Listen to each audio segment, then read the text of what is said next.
Willow class. Okay, so yesterday we actually had a look, I'll just flick back through the slides, at comparing fractions, and we used these symbols which are less than, greater than, and equivalent to.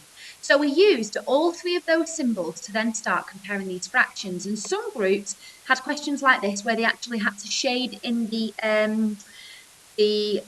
pie or the cake or whatever to find out which was larger and which was smaller, and other children had to actually then do some calculating.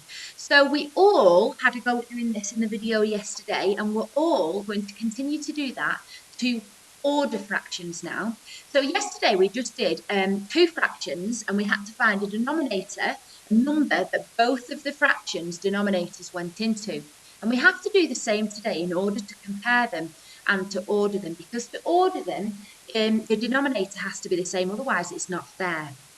So you can see here I've got 5/8, I've got 3/4, 1/2, 1/4, and 9/16. So I always think the hardest thing about this activity is actually finding a denominator that all of these numbers go into. So I always start to find the largest number out of these denominators, because I can't, for example, choose 8 because 16 doesn't go into 8. So let's have a look at the largest number, and our largest number is 16. So if I was to keep 16 as my common denominator, let's just think, would 8 go directly into 16? And to find that out, you can count up in your 8 times tables. So 8, 16, it does. So then let's move on. What about 4? Does 4 go directly into our 16? Into 16, sorry. So we'll count up again in our 4 times tables. 4, 8, 12, 16. That's good. So we know that 4 goes into it. So this 4 will go into 16. And then let's have a look at 2. Does 2 go into 16? Well, straight away I don't need to count up, because I know that 16 is even, and therefore 2 does go into 16. So my common denominator is then going to be 16. So here I have got all of these fractions above, and I am very carefully just going to write 16 underneath, because I'm going to change all of these fractions into 16ths, okay? Let's start with this one, because this is the easiest one. What have I done to 16 here to get the denominator 16? 16 to 16, all I've done is kept it the same. So all I've done is times it by 1. Therefore, if we remember the rule from yesterday, what I do to my denominator, I have to do to my numerator. So 9 multiplied by 1 gives me the answer 9. Okay, what about this one? So we'll work backwards. I've got 16ths here, and I'm converting this 4 into a 16. So what have I done to 4 to get 16? If I count up in my 4 times tables, I can find that out. 4, 8, 12, 16. So therefore, I've timesed it by 4. So 1 times by 4, which is my numerator, times by 4 is 4. Then if I move along again, I've got halves. So I'm going to find out what I've done to my 2 to get 16. So I can count up in my 2's, and I've actually timesed it by 8. So again, let's do that to our numerator. 1 times by 8 gives me the answer 8. So all I'm doing is this is the same as this. This is the same as this. I'm just converting them into 16ths. So what did I do to my 4 to get 16? Well, I've actually done it here, haven't I? So I can see that I don't need to do any working out, because I know that I timesed it by 4. Therefore, 3 times by 4 is 12. So I've got 12 16ths. And then finally, I've got 8s that I need to convert into 16ths. So what have I done to my 8 to get 16? 8, 16. I've timesed it by 2. So what do we need to do? We need to times 5 by 2. And that gives me 10. Okay? So all I've done there is convert them so that they all have the same denominator. But now that's not the end. What I need to be able to do is put them in order. So 10 sixteenths, 12 sixteenths, 8 sixteenths, 4 sixteenths, and 9 sixteenths. So which is the smallest? We should be able to see from the numerator, the smallest is 4 sixteenths. So my smallest, I want to go over here, and I want my largest fraction to go over here. So my smallest is 4 sixteenths. However, that was the original fraction. So my original smallest fraction is 1/4. Okay? So I can cross that out if I want, if it helps. So then let's have a look. 9, 8, 12, or 10, which is the next smallest? And the answer is 8 sixteenths. And the original fraction was 1/2. So I'm going to write 1/2 like that.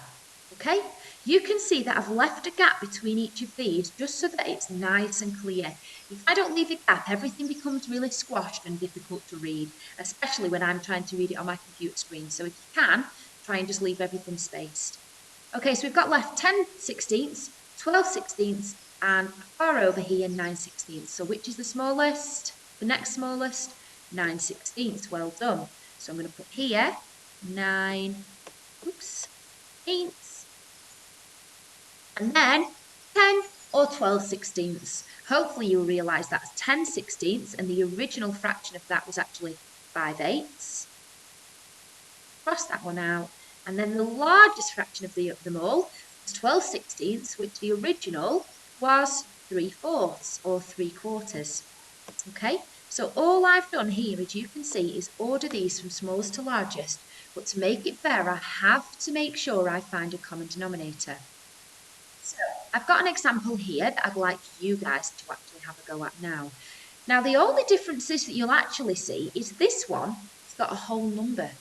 That doesn't necessarily mean it is the largest though, because you will see that some of these are improper fractions as well. So bear that in mind, okay? So let's have a look. What number does 2, 4, 12, 3 and 3 go into? Well, I know I go to my largest denominator and I've got 12 here. So let's figure out, does 3, 4 and 2 all go into 12? Have a quick think. Good, yes it does. So my denominator is going to be 12.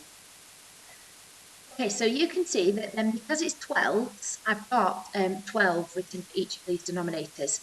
This one, the denominator has stayed the same, so therefore my numerator can stay the same. Straight away I can do that, okay?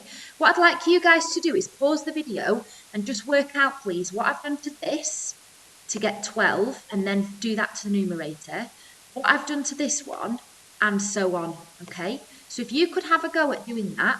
This one here is slightly different, which I'll quickly do with you now.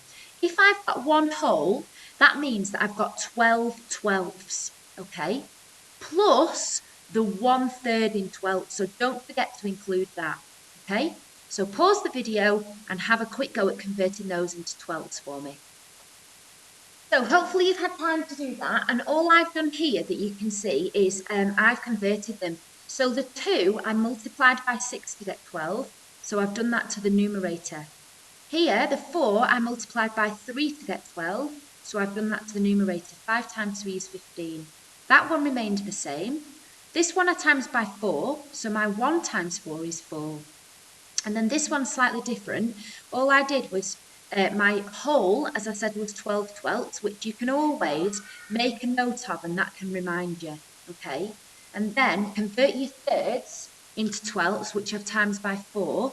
So 1 times 4 is 4. So all I've got is 12, add my 4, which is 16 twelfths, okay?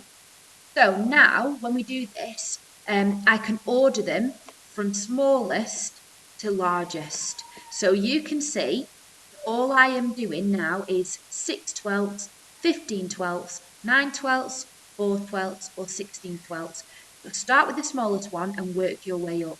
If you'd like to put them in order now for me, pause the video and do that, and then I can go through the answers with you in a second. Okay, so welcome back. All I've done now is put those in order. Don't forget we've had to order the original fraction. So the smallest is 1/3, because that's 4 twelfths. Then I move up and I've got 6 twelfths, which is the next. So that's actually a half, okay? Then we've got 9/12, and then 15/12 or 16/12. Well, I know 15 smaller, so that's the 5/4 here. And then the 16/12, which is the largest, which was 1 1/3, okay? Right, I'd like everybody to have a go at their ordering activities. Red, orange, yellow and green group, your activities are posted below, as are blue group. But blue group, before you go, I'd like for you to get a little bit more practice by having a go at doing these ones, because here you can see I've got whole numbers as well as improper fractions. Okay, so good luck with your learning today.